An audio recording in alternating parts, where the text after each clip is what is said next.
All right, so I'm gonna break it down to y'all.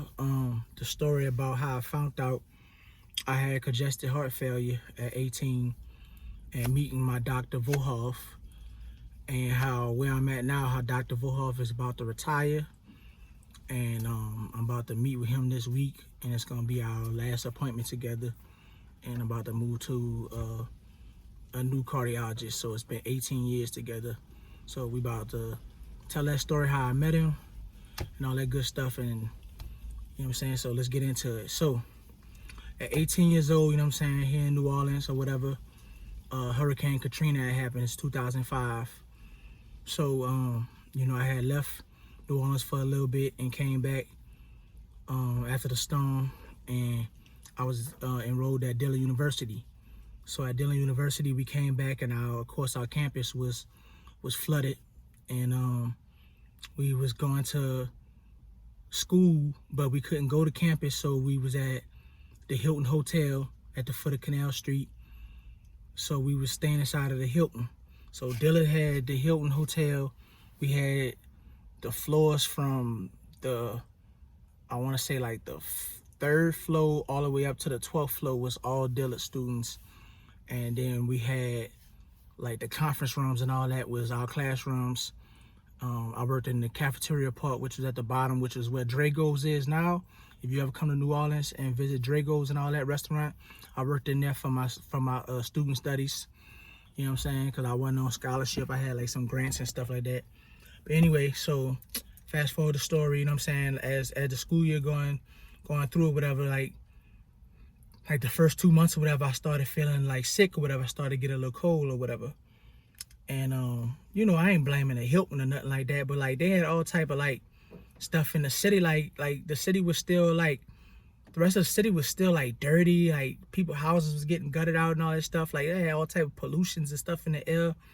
All type of stuff was going on. Like everybody was catching the flu and the cold. All type of stuff was going on. Like this way before COVID time. Like people were just getting sick. I remember everybody up in the Hilton was just sick and coughing, and all type of stuff was going on. So I get sick, and so like my cold was lingering for a minute though. And I was a big guy back then. I was pushing, like, my weight at that time was like anywhere between 275 to like 290. So I had this cold, I had this persistent cough, thought nothing of it. And the cold lingered for like a month or two. I had a cousin as my roommate. We stayed in room 607, you know what I'm saying? Shout out to my cousin Jamal. And like, I remember my mom got mad at my cousin because she was like, why you ain't say nothing about how sick he was? But he didn't know, you know what I'm saying? We was young. We was 18 years old. I'm saying we went to high school together. Now we college roommates together, you know what I'm saying? So anyway, so this one day, my auntie who worked for Two Road Hospital, so she worked for the hospital. We went and visit her, whatever, like, so, okay, so this what happened. So we was going to like basically our homecoming dance that night. And so we wanted to go get some clothes.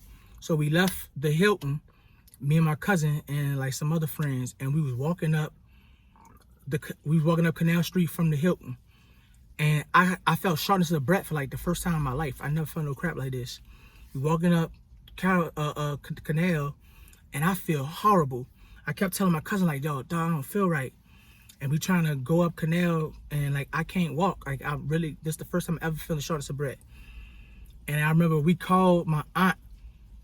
We called my aunt to come get me. And my aunt came and got me, and she brought me to Two Road, but not to the hospital. She brought me where she was living. She was living inside of like the mobile homes they had set up for them, because like I told you, this around Katrina time. So she was living at the parking lot next to Two Road Hospital. And I'm in the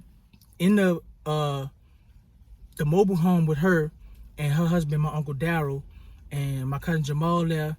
And my mama was in town. I say in town because my mama wasn't back living in New Orleans yet. She was visiting from where we had went, which was Leesville, Louisiana. We had went out there after Katrina. So anyway, my mama is visiting. So my mama like, baby, you don't look right. My auntie like, you don't look right. For whatever reason, I didn't go right across the street to Two Road. For whatever reason. I don't remember why. But my mama takes me from there, and we go to Osner in Kenner.